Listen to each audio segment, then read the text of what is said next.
Namo Buddhaya, Jai Bhim. We are continuing our session of learning Kamma, and we have this week and next week a special session which would be conducted by Dr. Surachai Unchern from Thailand. And the topic today that he is covering is Kamma, Rebirth and Suffering. Dr. Surachai's background is his PhD is in nepropharmacology from University of Tokyo.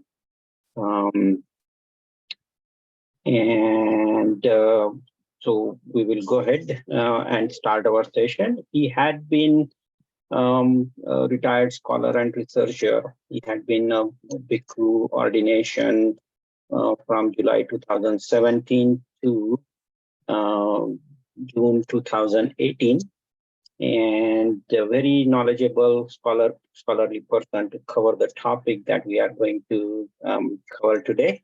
So I welcome you all, and I welcome and thank Dr. Surachai for his time and today's special session. So with that, we will start our session with Trisaran and Panchasil. Ukas Namo tassa bhagavato arahato samma sambuddhassa. Namo tassa bhagavato arahato samma sambuddhassa. Namo tassa bhagavato arahato samma sambuddhassa.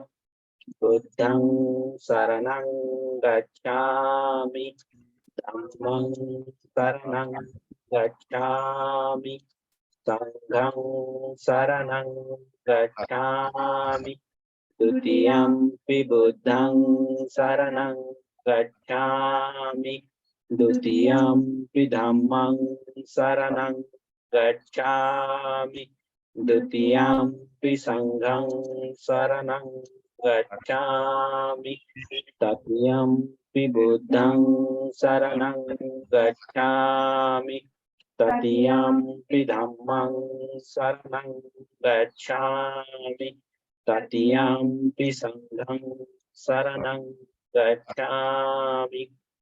Panchasilani. Pana Patipata Veramani Sikkhapadang Samadhiyami. Adinadana Veramani Sikkhapadang Samadhiyami. Kame Sumichachara Veramani Sikkhapadang Samadhiyami. Musavada Veramani Sikkhapadang Samadhiyami. Sura Meraya Majjapamadachana Veramani Sikkhapadang Samadhiyami. Sabba Papasa Akaranang Kusalasa Upasampada Sachitta Pariyodapanang Etang Buddhana Sasanam. Sadhu, sadhu, sadhu. Welcome all. Again, we are covering a topic today, which is Kamma, Rebirth and Suffering. And our special instructor, the session that would be conducted today by is Dr. Surachai Unchern from Thailand. Without further ado, sir, the floor is yours. Please go ahead with the session, sir. Thank you.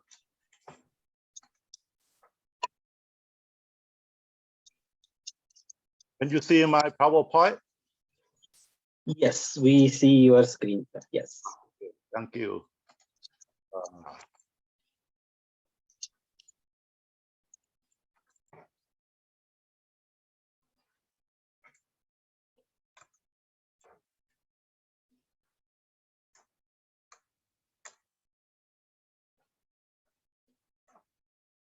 So,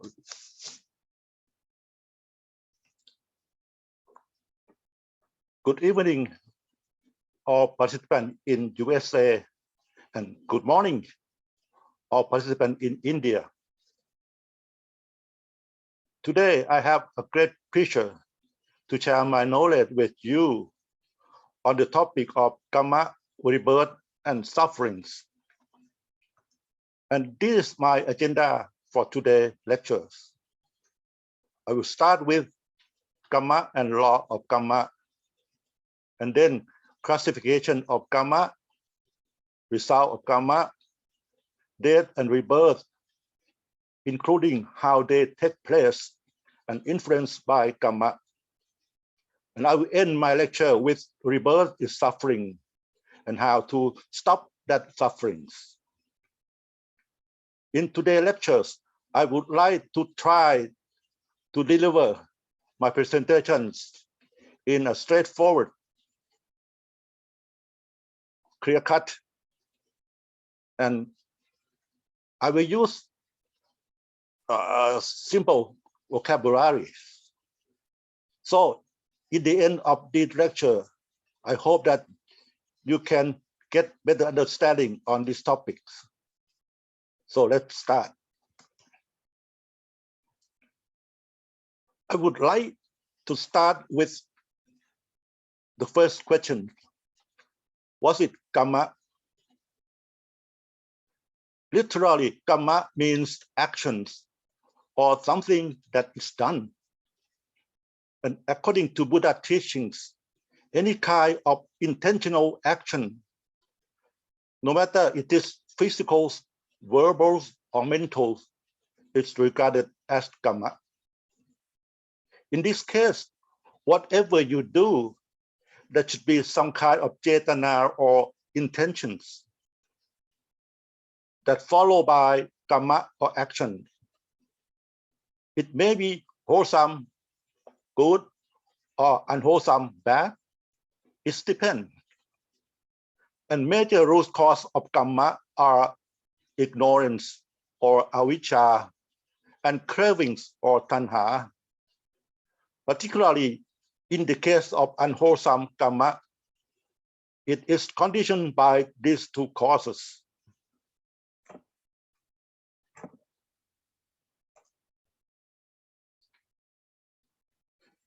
Karma occurs naturally. Every intentional action will give rise or lead to a corresponding result in either the present or future lives. It depends. Actually, Karma means only cause, not effect. Whatever you encounter in the side, no matter it's bad or good, it's the result of Karma that you have done in the past. In fact, Karma does not end with death of present life. It goes on and on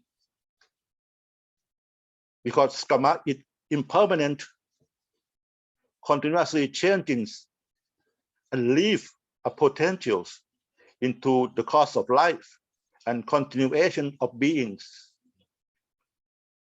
So it is a concept of what is Karma.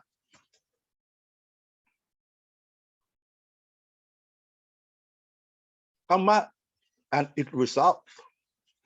Result of Karma is called vipaka, that will appear whenever conditions are favorable. It may take a short time or a long time, it depends. And in this diagram, you can see that the present vipaka or results is the cause, sorry, it's the result of what you did in the past or past Karma.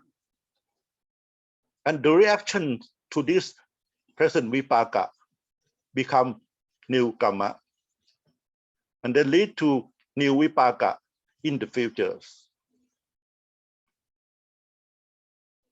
New vipaka can be good or bad,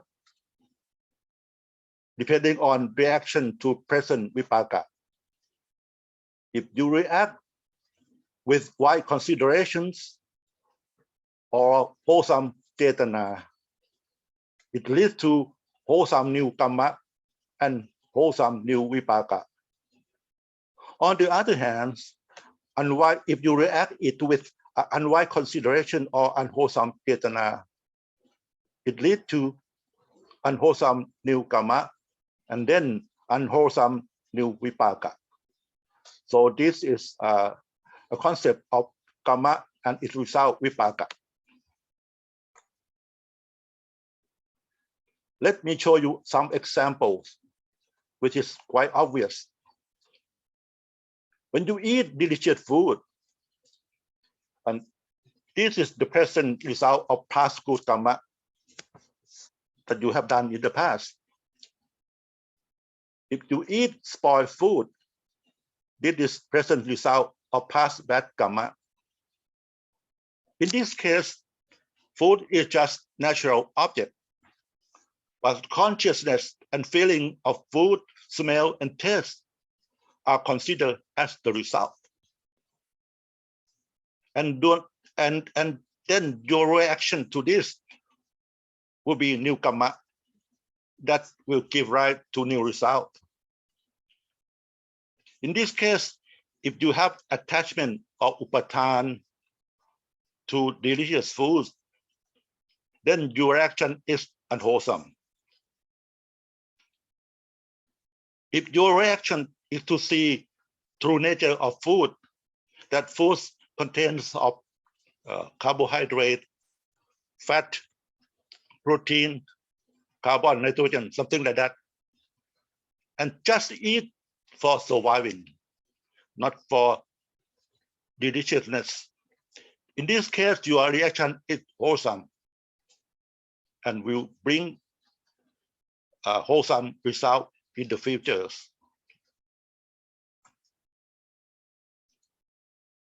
Karma can be classified in many ways. Let me explain in details. Firstly, classify according to result of karma into the first one, wholesome or good karma. These action which give good result.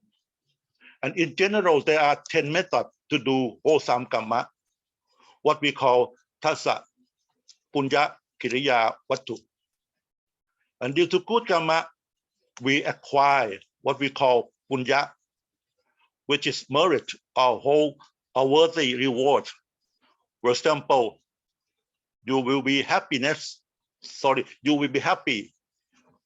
healthy, had good reputation, something like that. In combination with kusala, which is karmically beneficial consequence. For example, you will have a better rebirth in the futures. Obtain punya and kusala will lead to results mostly in the present and future lives respectively. The second one is unwholesome or bad karma. The action which give bad result. And in general, there are 10 ways of making bad karma, what we call tassa, kakusala, karma pata, containing 3 physicals, 4 verbals, and 3 mental actions. These actions will give bad result. In addition, avoidance from this bad karma is considered as good karma as well. Karma can be classified according to functions into, firstly, reproductive karma, which determines cause of life and future birth. For example, tassa punya kiriya wattu and tassa akusala kamapata, which I have mentioned earlier. Second, supportive karma. This karma does not produce its result, only reinforce or maintain result of reproductive karma. For example, your fitness exercise. If you make fitness exercise regularly, you will enjoy your happiness, which is the result of reproductive karma longer or better. Thirdly, obstructive karma. This karma as well does not produce its result, only weakens or delay result of reproductive karma. For example, your illness that will weaken your happiness, which is result of your good reproductive karma. Sorry. The last one is number 4, destructive karma. This karma terminates result of weaker reproductive karma and produce its result. For example, accidentally sudden death or nibbana or nirvana that will cancel all karma that you have done in this life. Karma can be classified according to priority of result into, firstly, worthy karma. This karma is very serious and powerful. For example, in the wholesome case, attainment of jhana will lead to rebirth in Brahma worlds, in heaven. In the case of unwholesome, killing mother or father will lead to rebirth in the lowest sphere of hell or niraya. The second one is death proximate karma. If there is no worthy karma, then death proximate karma will take action. This is potent karma which you remember or done shortly before death. And this will determine immediate rebirth. If both worthy karma and death proximate karma are absent, then habitual karma take actions. This is constantly performed and remember and what a form of karma in your life. For example, you may be have a fond of playing gambles or playing sports, something like that. And this will determine your rebirth if number 1 and number 2 are absent. If all 3 karma, as I mentioned, are absent, then the last one, reserve karma, which is accumulative and cannot be included in the above 3, and will give result when other 3 are not present. So they are divided into hierarchy of the priority. Karma can be classified according to type of taking place of result into, firstly, immediate effective karma, which lead to results in the present life. Second is subsequently effective karma, which will give result in next life. The third one is indefinitely effective karma, which is karma that will cause result in some lifetime after next life. However, this karma cannot be classified in advance. We have to wait until arising of their vipaka, and then we know what is that karma. In addition, there is a special kind of karma, so-called defunct or ahosic karma. This is karma number 1, 2, or 3 that is unable to give result due to unfavorable conditions. For example, if your result of bad karma is to get a car accident, but if you stay for a long time in your house, so the condition is unfavorable for car accident. In this case, during that time, we call this karma a defunct or hosi karma. Let me explain more about defunct or hosi karma. You know that karma is effective as long as there is continuation of death and rebirth, so-called samsara. However, it becomes defunct or ahosi karma if one escapes from samsara by passing into nibbana.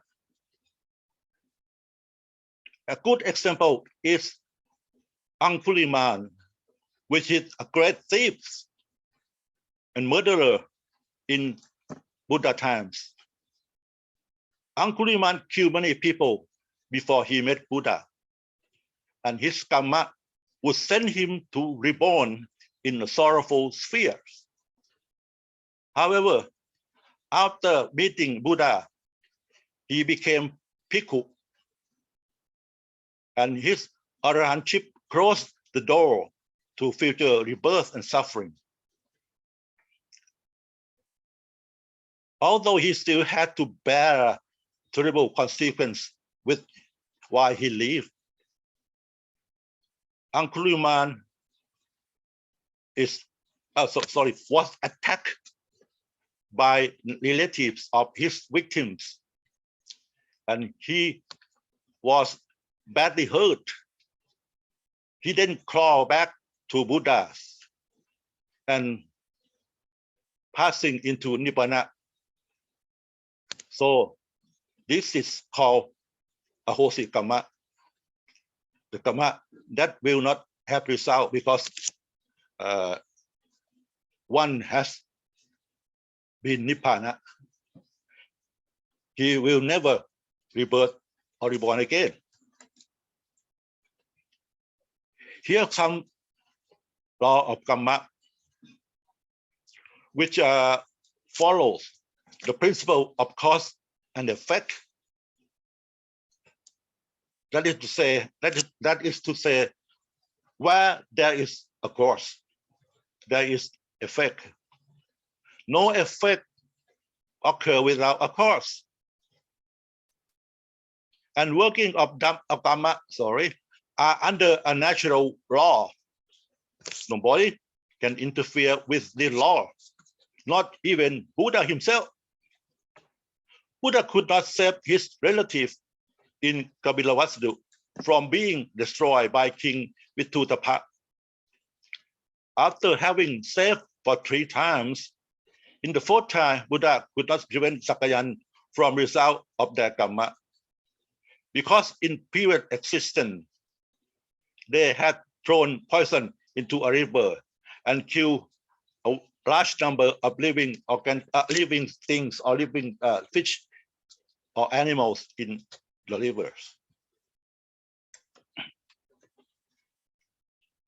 However, result of karma can be modified by other karma as I have described earlier. Particular karma, which may be wholesome or unwholesome, may have its result strengthened by supportive karma, weakened by obstructive karma, or even cancelled by destructive karma. So, result of karma can be delayed if condition is unfavorable, and that delay may give chance for obstructive or destructive karma to operate. So this is the summary of law of karma that is important. Then I would like to explain about the relationship between karma, death, and rebirth. The unenlightened individuals are born to samsara, are bound to samsara, which is the process of dying and rebirth, which will continue until the condition that caused it. These are ignorance, avisha, and craving, tanha, cease or stop. When they do, instead of being reborn, individual gradually attain a state called nibbana or nirvana. And this is the final goal or ultimate goal of every Buddhist.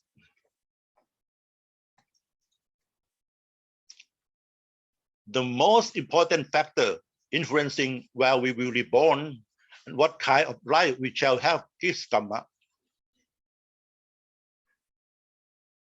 There are 31 planes of existence or Bhum into which one can be reborn. For example, heaven, human, animals, hungry ghosts or beta, hell, etc. As Kamma depend on avijja, tanha, including upatan. Being who still have this destruction will accumulate Kamma and undergo death and rebirth.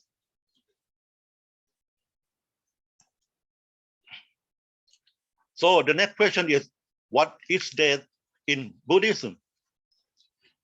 Death is termination of physical, mental, or rupa nama combination of beings. In this state, there are dissolution of life facility, heat, and consciousness. But it's not complete extinction of beings.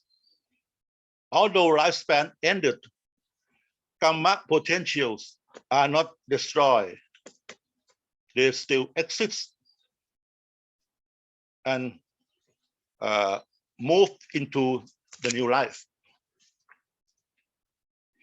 In this state also, there is a continuous fading of last consciousness, so-called dying consciousness or juti citta. Then what is rebirth in Buddhism?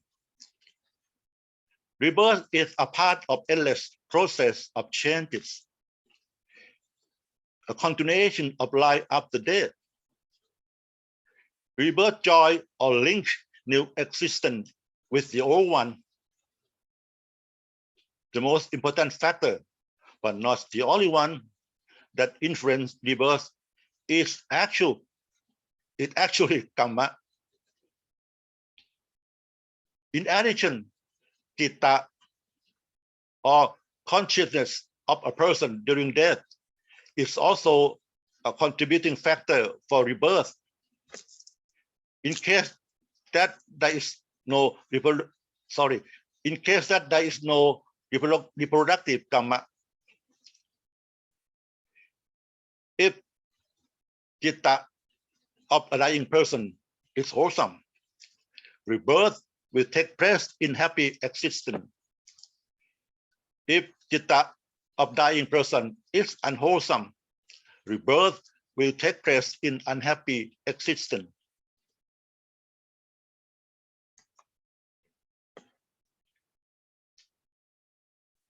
I will elaborate the transition of death to rebirth. During dying, thought process just before death, what we call chavana process, which is very fast and short-lived manipulation of stream of citta and kammas will operate. This process is very important as it is determined juti citta and kamma potential for next life.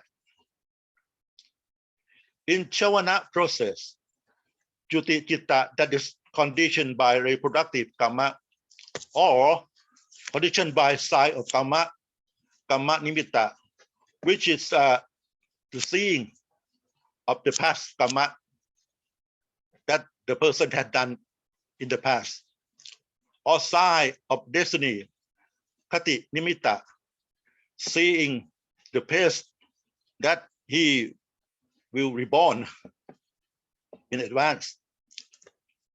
And these two karma happen just before death,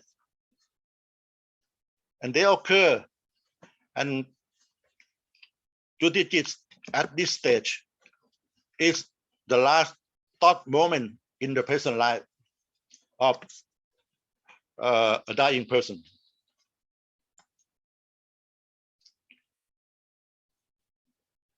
Importantly, transition of death to rebirth takes place immediately. In Buddha teachings, Buddha told that there is no intermediate state or antara bhava between death and rebirth. So, in order to be reborn, being with craving for existence must die somewhere. And after death, Rajuti Citta pass away, and new consciousness, so-called rebirth consciousness or Patisanti Citta, immediately arise in new beings.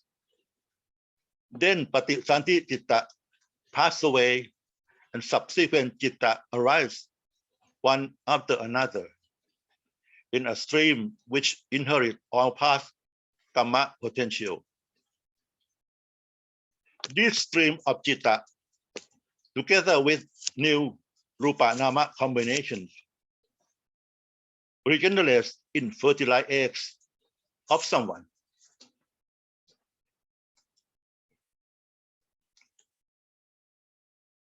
These are essential factors for rebirth. The process of rebirth is established only when three conditions are met. These are, firstly, mother and father must unite or have sexual relationship. In this case, father provides sperm and mother provides eggs or ovum. Secondly, mother is in proper period of menstruation. The ovum is ripe. If not, fertilization will not take place. Thirdly, what we call being to be born or kantapa is present. This is a stream of citta and karma potential of a dead person, a flow of mind that is ready to take rebirth. And the term for this is being to be born or kantapa.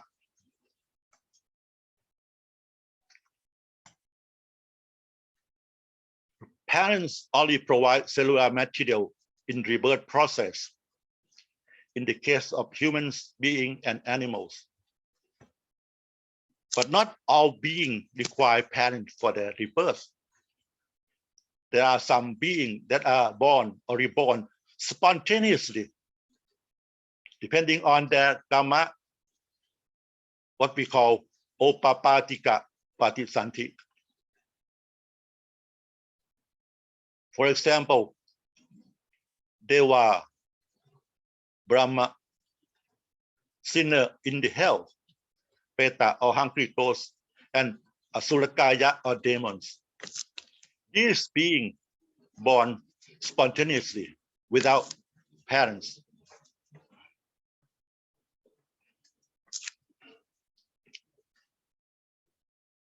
The important question is how rebirth takes place. At instant or the time that death occurs, and I tell you earlier, Rajuti Citta passed away, a new mental process called Patisanti Citta, which conditioned mainly by reproductive karma, arise in someone fertilized eggs. together with three Kamma produced material groups, including body, sex, and mind, which is called Hattiya Wattu. They are collectively termed as being to be born and unite with fertilized eggs to develop materials and mental process of embryo, now called a being in conventional sense. Embryo develop into fetus, and at time of newborn delivery, process of rebirth is complete. And this is the summarized sequence of rebirth process, In this case, the old existence is human being. When human being die, the body or rupa is disintegrated. But the immaterial path and karma or nama is still exists. And these incorporate into the process of the thought process, so-called Shavana process, with give rise to Juti, Citta, and Kamma potentials. These Juti, Citta, and Kamma potential link to a new being and generate Patisanti Citta and Kamma produce material groups. And this entity will unite with fertilized eggs and then develop further into embryo and then fetus. This is the combination of physical body or rupa with mental body or nama. Fetus develop further, and at full term, fetus will be delivered into the outer worlds, what we call rebirth, and become new existent. In this case, humans or animals. So you can see that the process of rebirth is quite complicated. And the major determinant is karma.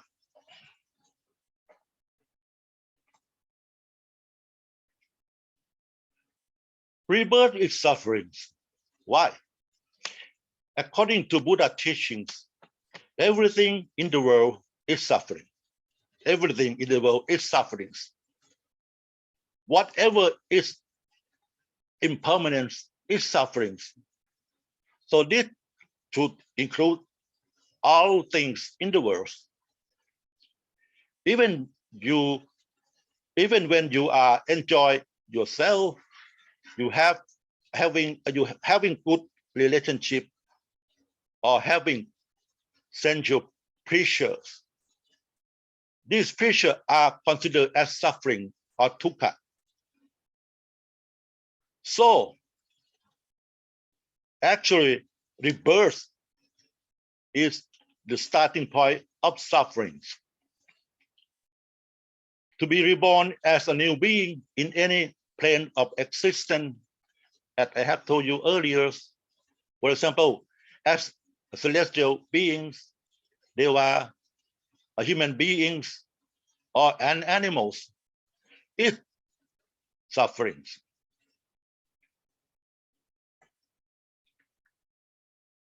So the next question is why rebirth is sufferings? This is due to the main Buddha teachings, so-called Paticca Samuppada or dependent originations. This law implies that everything comes into existence is depending on an instant previous to it, of course. And everything must also give rise to an instance depending on itself or effect. So this is a cycle of cause and effect. And continuation of cause and effect lead to sufferings. Let me explain more.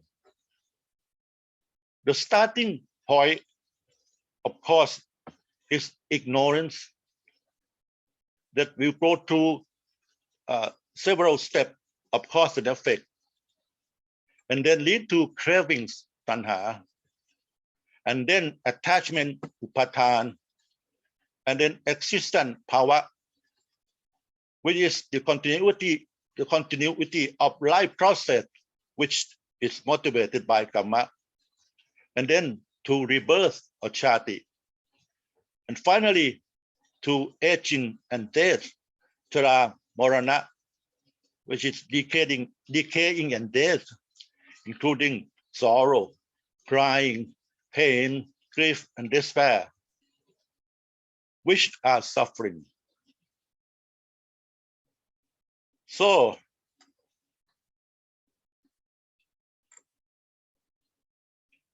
and how can we stop that suffering?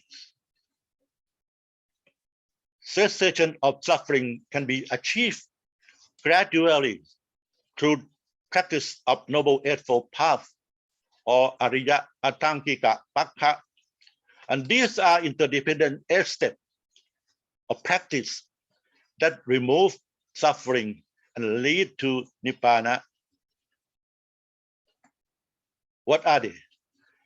Noble Eightfold Path, which is a practice on a path to liberation, contain 3 categories of practice, namely wisdom, panya, ethical conduct or moral discipline, sila, and then concentration or mental discipline.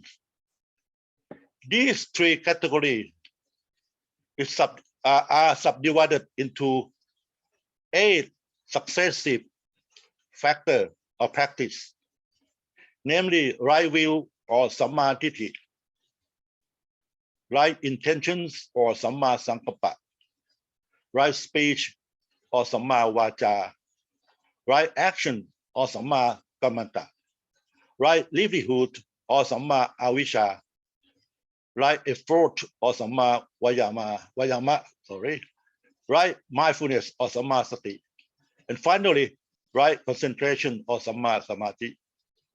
These 8 steps must be practiced in succession and require the insight into the Buddha teachings. In fact, this was designed by Buddha for noble person or Ariya Bukkala. If you practice this while you are noble person, you have a chance to remove all suffering and enter into Nibbana. And this topic, I will explain in details. And this is the topic for the next session on next Sunday. So let me conclude this session with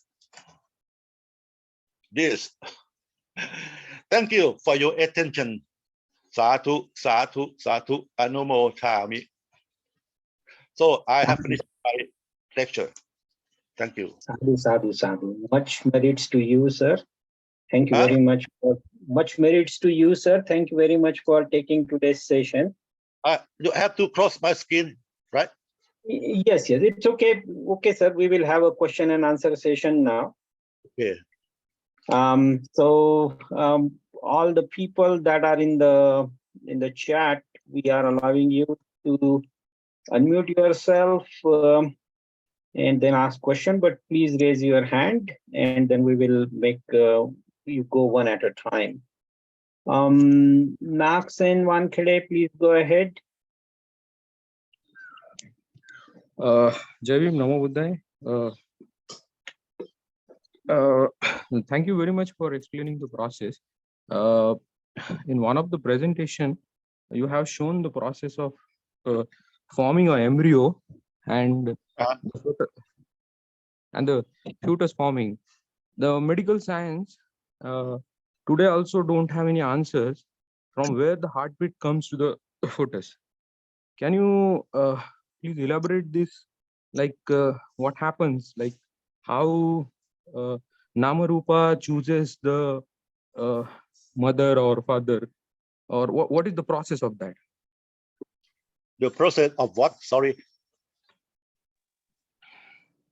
The process of this Chuti Sindhi is getting formed, right? And it enters into the embryo or the womb of mother, right? You mean the process of fertilization, right? And after fertilization, when the heartbeats come into the fetus, what is that point? Like, what is how Namrupa chooses the womb of mother, or he chooses father? Okay, that's a very good question.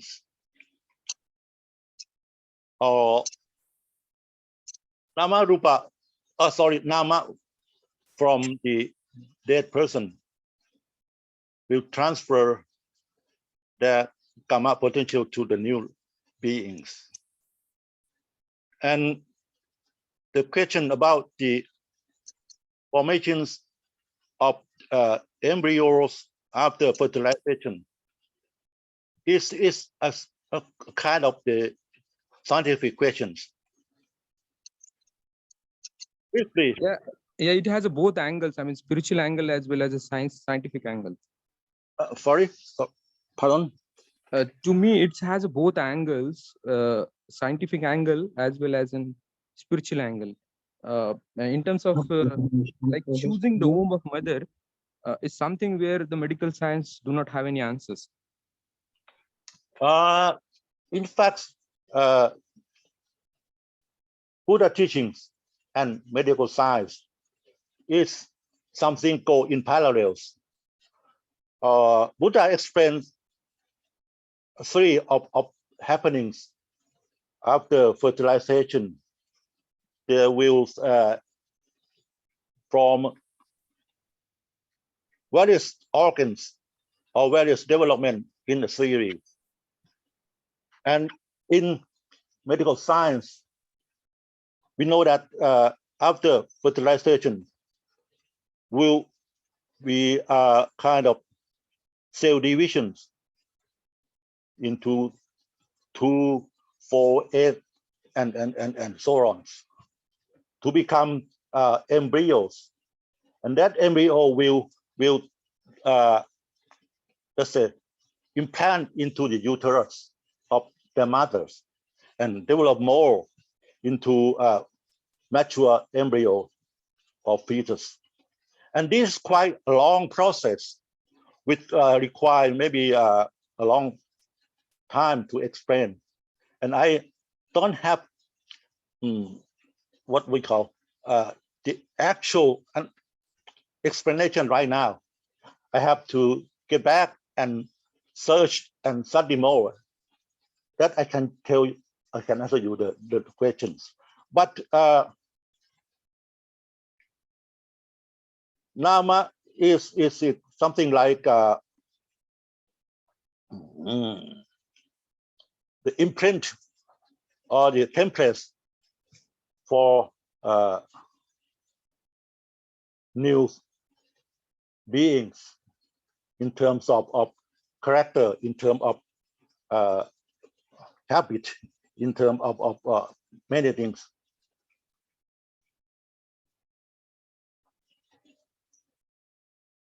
So anyone has better answer than mine? We have Bhante Sivli on the call. Bhante, do you want to take a stab at it? Okay. Thank you, Bhante. Sure, yeah. Bhante, are you there? Yes, I'm there. Can you please on my camera? Yes, Bante. You can start your camera, Bante. Thank you so much. How are you, Mr.? How are you? That's what his name. His name How is are you, sir? Surachai. Yeah, Surachai, how are you? Oh, fine, Did you thank you. And how are you? Did you I have- recognize me? Yeah. After From a long time. Tabatina session. Yeah. Yes. It's a pleasure. So I have two questions. First of all, you use the word transformation when the before the person who asked about the heart basis, how it generate in the womb, in the womb. So I want you to clarify the word transformation. When you are saying the word transformation, so what is the process? Should we take it as a sansaran? Because in Buddhism, sansaran is not allowed. It considered as a wrong ditty. So please clear that the meaning of transformation, because when someone use that word transformation, so we conceive the meaning as it is leaving the body and transferring to another body. So please clear that meaning of transformation. And the second question I want to ask is about the heart base. The formation of a heart base. Right? Yes. Hadaya So, Vattu, I think. Hidaya Vattu.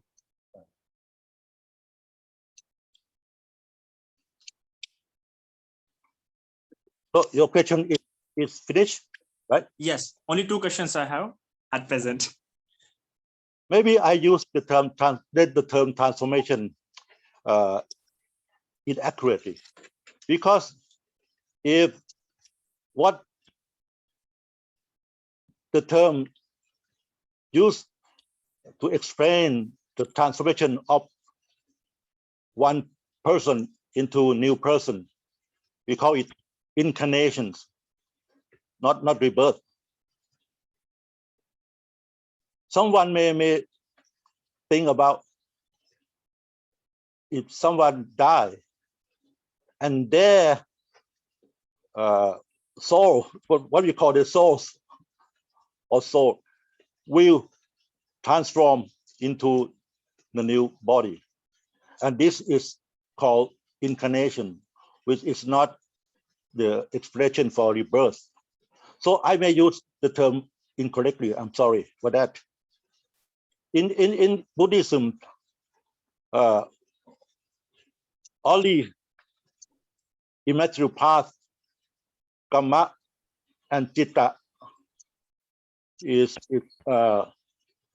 linked from the dead person to the new beings, not their soul. And the next question is, Hatiyawatu is a base for every kind of feelings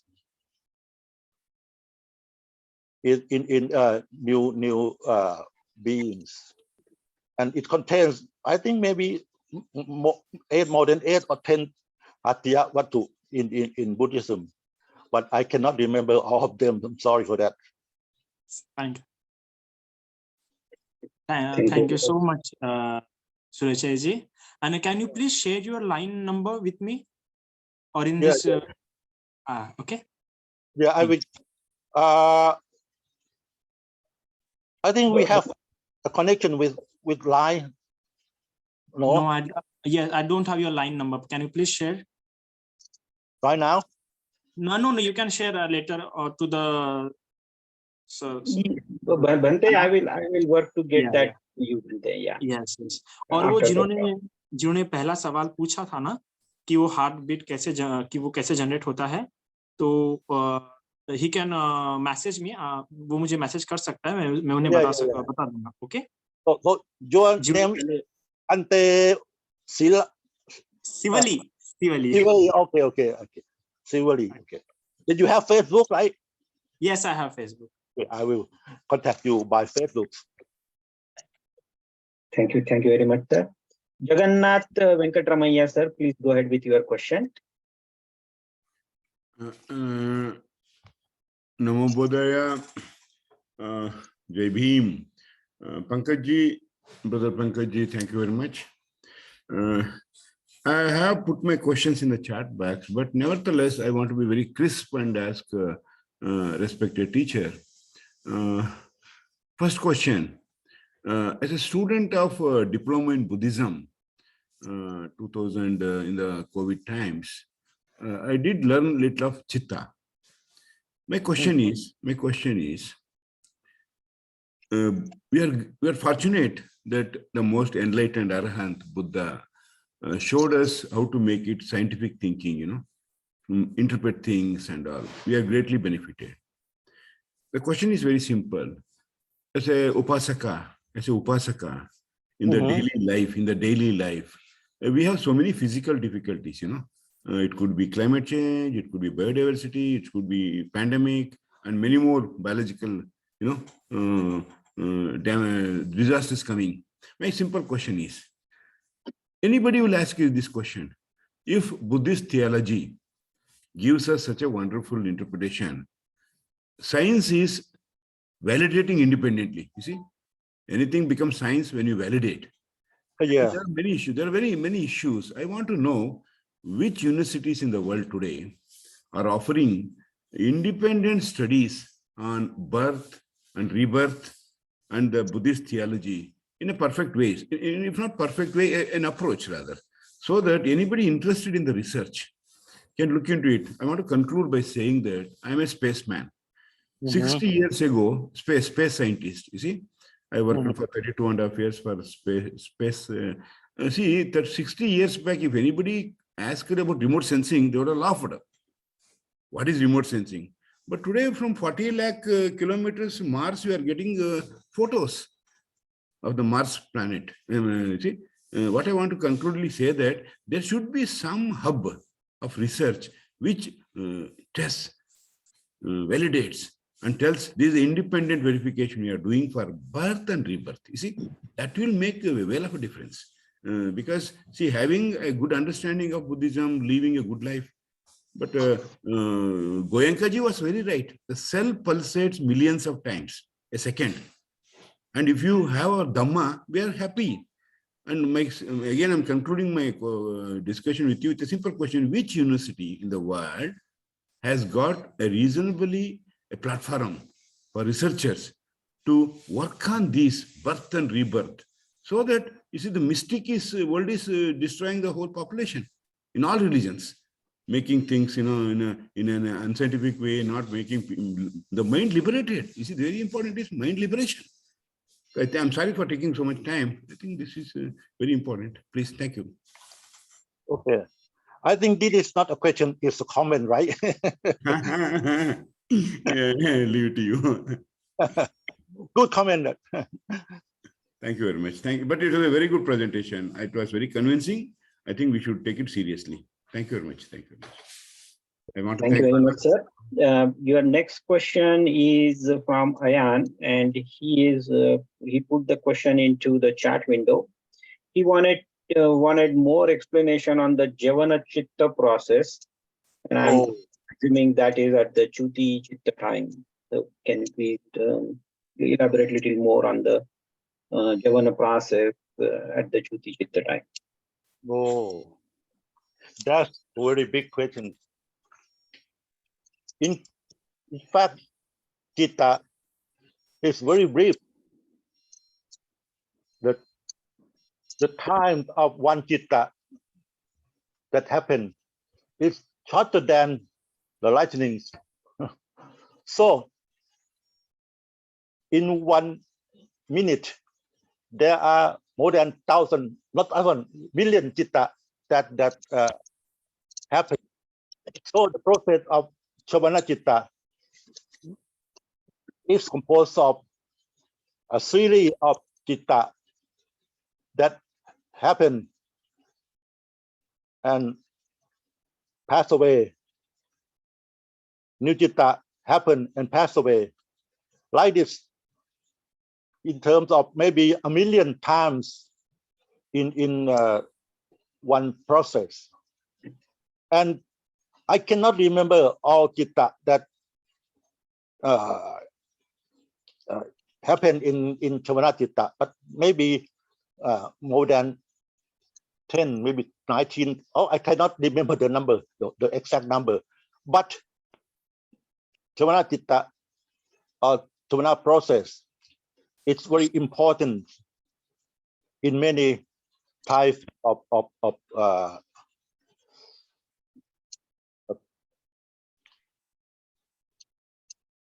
scenarios in Buddhism. Maybe at the dying period or the dying times, or in the timing of rebirth, and in other kinds of happening. So I cannot give you exact detail of how many citta happen in Chavana process, but I will study and tell you more maybe next week. In Thank you. addition to that, sorry to interrupting. Yes, Bhante. In addition to that, as the जिन्होंने पूछा है, he can understand in Hindi. I'm not sure, sir. Maybe So, he does. yeah.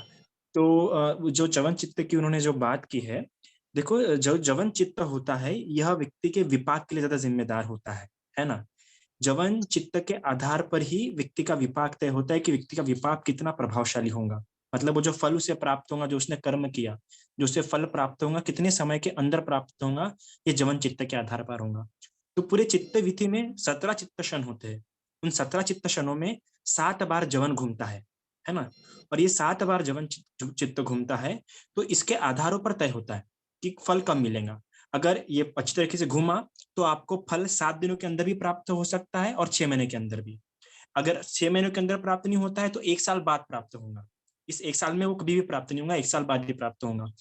और भी एक है कि इस बार इस जन्म में प्राप्त होगा ही नहीं, आपको अगले जन्म में प्राप्त होगा, नहीं तो फिर वो प्राप्त होगा ही नहीं, अहोसी कर्म बन जाएगा। इसके अलावा जिस प्रकार से अगर हम कोई सेब खाते हैं तो सेब खाने के बाद हम सेब का जब स्वाद लेते हैं ना, तो जो स्वाद लेना जो है वो अगर हमें उदाहरण से समझना है तो वो स्वाद लेना मतलब जवन चित्त हो गया। मतलब किसी भी कर्म में आनंद लेना, किसी भी कर्म को टेस्ट करना, उसमें आसक्त हो जाना, मतलब जवन चित्त होता है। I hope get. और ये जवन चित्त नॉर्मली 7 बार होता है, पर मृत्यु के समय में ये जवन चित्त सिर्फ 5 बार घूमता है और ये बहुत ही फास्ट होता है। ठीक है, और यही आपका कर्म फॉर्मेशन बनाता है जवन चित्त। Okay, thank you. Thank you very much, Bhante. The next question is from Praveen Taide. Please go ahead and unmute yourself. Thank you, Pankaj da. Namo Buddhaya Jai Bhim. Sir, am I audible?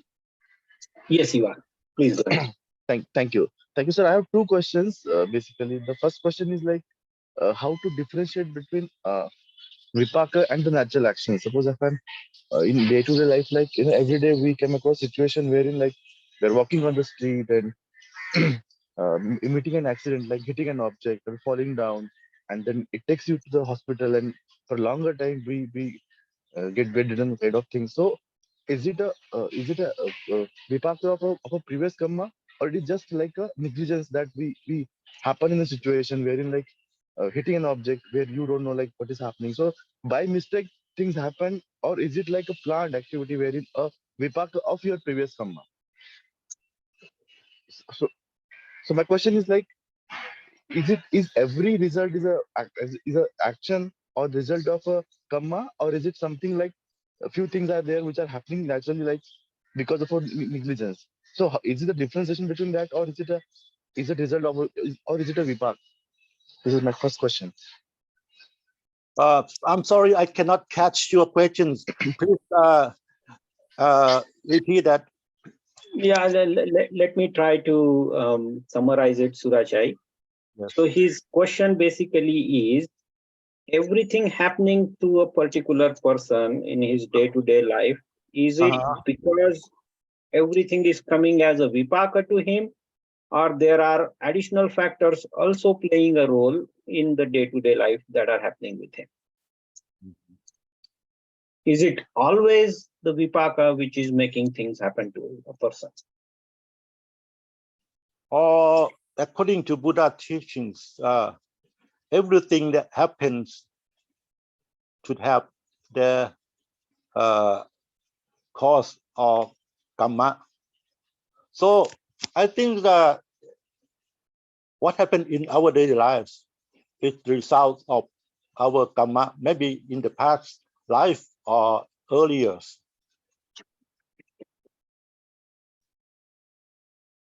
And what is the second question? I cannot catch. Yeah. Praveen, please go ahead with your second question. Yes, sir.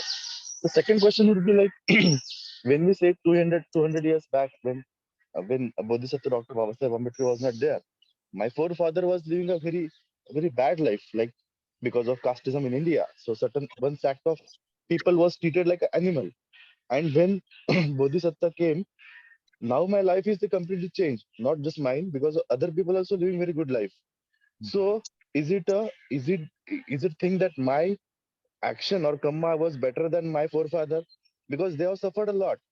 That time the result should be like, when we say karma and vipaka. So what is the thing that I have did in my past that I am getting good life, and what is the effect that my forefather was living very bad life?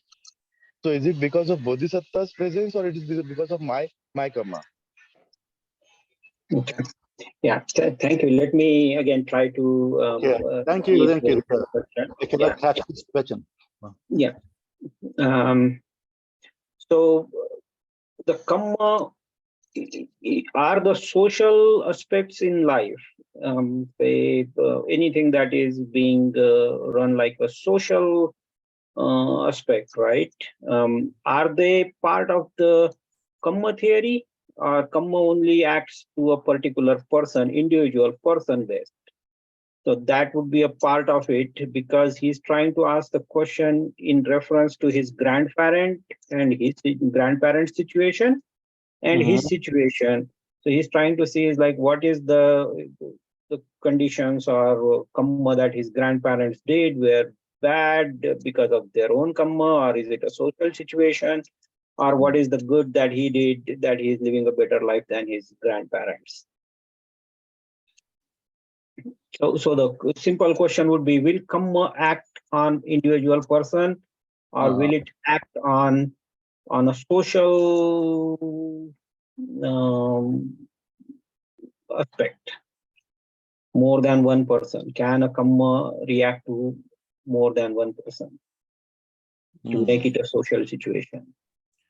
Pankaj, it's also continuity what is being in the question. I think, I'm sorry for intervening, Frederick Engels was right, you see, when he said only human societies have control over production and distribution.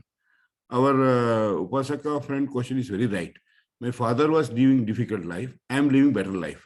It is all because of the human control over production and distribution. Only human species can do.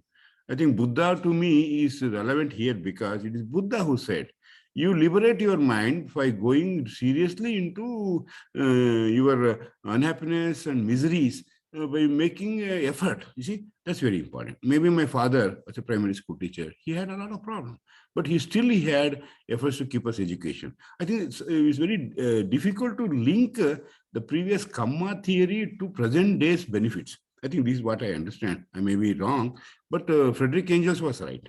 As on today, we are living, whether in America or India, the control over production and distribution is the essence of human societies. No other animal species has got this capacity. I'm sorry for intervening. I thought I said chip in. Thank you.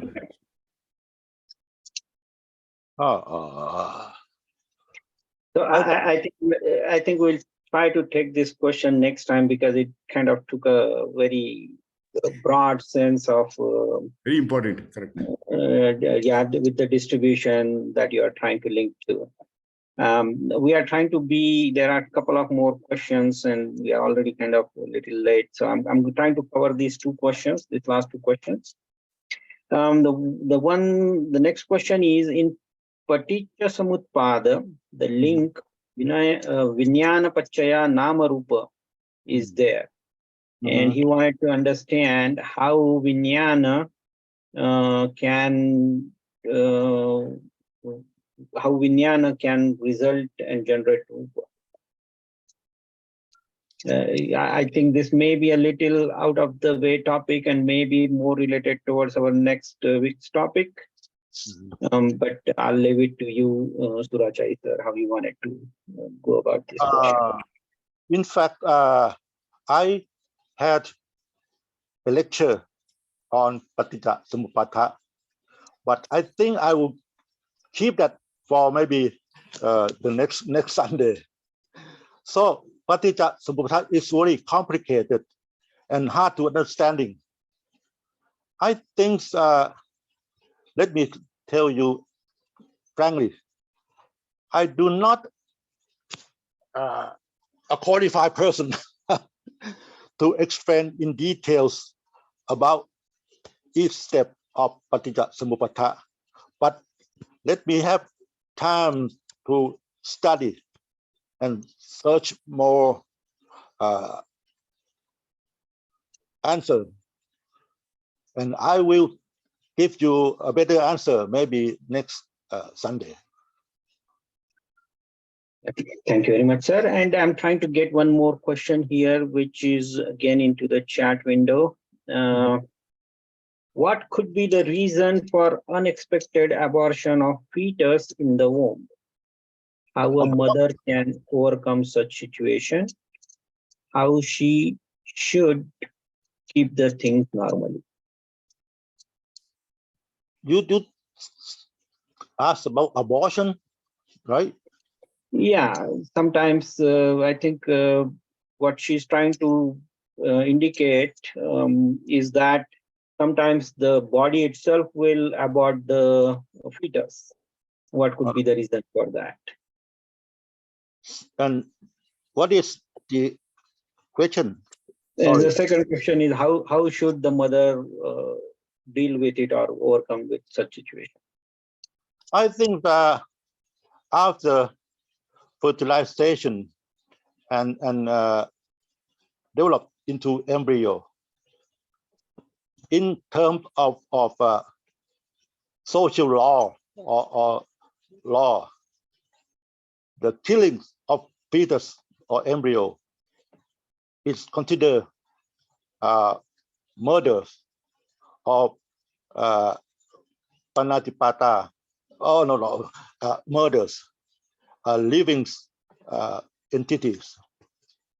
But in terms of Buddhism, I don't have the conclusion that at which stage of the rebirth that should be considered as a living beings. As I have told you that embryo is considered as the living beings. It's just the approximations. I don't know the exact spot of becoming a new bodies, but in terms of law or regulations, after becoming embryo, that is alive. And if you kill the embryo, you will be charged as a murderer. Okay, yeah, thank you very much, sir. And I'm trying to read through. Jagannath, sir, you had, I'm sorry, I missed your earlier question. Did you get a chance to ask your questions? No, I'm convinced about the introduction given on the topic birth and rebirth. There are some very sensitive issues like how do we interpolate the life today and the life tomorrow. See, that is a thing which is not having a ready-made answer. But one good thing is Buddhist philosophy gives us a way out. You see, all other religions, they may mystify Atma, Paramatma, and so many things. And it ends at that. And today teacher was very, very, teaching was extremely useful. I'm very convinced about the foundation. There are many questions that can be taken up in the subsequent sessions. Kindly share use email ID if possible. That would be great, you see. Yes, sir. Thank you very much, sir. Thanks for your comments. I think we are over about 15 minutes from our time.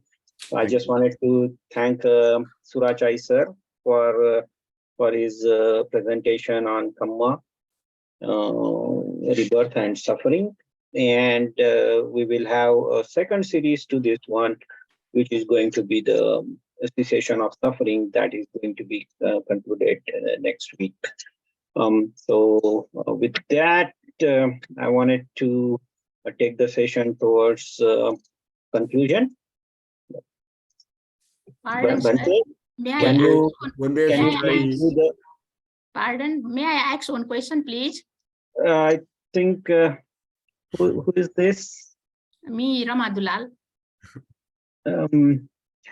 Okay, ma'am. Yeah, this would be the last one. Please go ahead. Thank you sir मैं थोड़ा सा हिंदी भी बोलती हूँ okay नहीं तो उनको थोड़ा प्रॉब्लम होगा मैडम. मैं इंग्लिश में ही बोलूंगी ट्राई करूंगी okay when we born our body goes to the in pancha tattva soil air water and in pancha tattva I say that पर हमारा आत्मा जो है ना वो तो ब्रह्मलोक में चला जाता है हैं फिर जो हम रीबर्थ कहते हैं ना वो आत्मा का रीबर्थ होता है कि क्या है क्योंकि जब हमारा बर्थ होता है हमसे हमारा अगले जन्म का फल संस्कार जुड़ जाता है so I want to know what is rebirth. So I think She's from Nepal. I've seen the She's chart from also. different culture. She's from Hindu culture. That's why she Yeah, has yeah. a conception of Atma. Yeah. Yes. So basically he tried to explain in English earlier in his whole session कि वहां पे कोई भी आत्मा जैसी कोई चीज नहीं है जो पास ऑन हो रहा है एक लाइफ से दूसरे लाइफ में. वो दो चीजें है. एक है आपका एक कर्म का विपाक जो कि कंक्लूजन होता है सब आपके अब तक के कर्मों का. और दूसरी चीज है चित्त जिसको उन्होंने पटी संधि चित्त कहा है. और जो पास ऑन हो रहा है वो च्युति चित्त है. और जब वो जाके एक दूसरे बॉडी के साथ जुड़ जाता है उसे पटी संधि चित्त कहा है. तो ये चित्त पास ऑन हो रहा है. आत्मा जैसी कोई चीज बुद्धिज्म में नहीं है. ये उन्होंने कहा है इंग्लिश में. तो आप जो भी थियोरी बता रही है तो दैट डजंट वो इसके साथ नहीं जुड़ रही है अभी. ठीक है स्वामी जी. ठीक है सर. मैडम जी हाँ. Thank you very much. Thank you sir. Thank you. Yeah. And there are other questions too. We will make this presentation available. So एक group में हम ready हो जाने के बाद we will put it on the YouTube for everybody to review again. But that is how he explained it, and he was very clear in stating that what get passed on from previous life to the next life is related only to these two things, karma and chitta, and there is no such thing like soul. So that is what was mentioned. Thank you very much. We are kind of running behind on time. I wanted to ask Bhante to please do Anumodana for today's session and lead us to the conclusion. Bhante Sivali, if you could do us the honors, please. Sure. First of all, we are really the Upasak who have attained this. They all are so thankful of your Sundar Surai sir. We all are so thankful that you have given you such a precious time, and we are looking forward for your next session on this topic and for the further slides. At this age, you are giving such a good time, not to a Thai peoples, but to Indian peoples and the peoples who are residing in America. So we all are so thankful to giving you such a precious time, and really so thankful to the ANA organization. They are organizing such a good talk for the Indian peoples and for the peoples who are residing in out of nation. And yes, this is all. And thanks. We are so thankful to the every participant who have attended today's lecture. Sadhuvat to one and everyone who is present in this session, and try to attend every lecture of the ANA. They organized in every Sunday, so please try to attend. And at the end, I like to anumodit with the anumodana with the Buddha's gatha.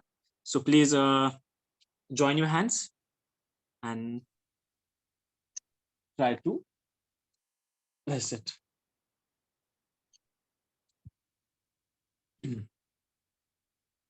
Ichitang pachitang tummang kippameva samijatu sabbe purentu chitta sankappa chando pannuraso yata mani jyoti raso yata abhivadana silassa nichang vadda pacha ino chattaro dhamma vaddanti ayuvanno sukhang balanti. Sadhu, sadhu, sadhu. Looking forward, Surachai sir. I will send a copy of my presentation to you Sure, sure. through a line, so you can distribute this to everyone who interested in my presentation. Yes. And thank you for your attention. It's a pleasure, sir. I'm very happy. Sadhu.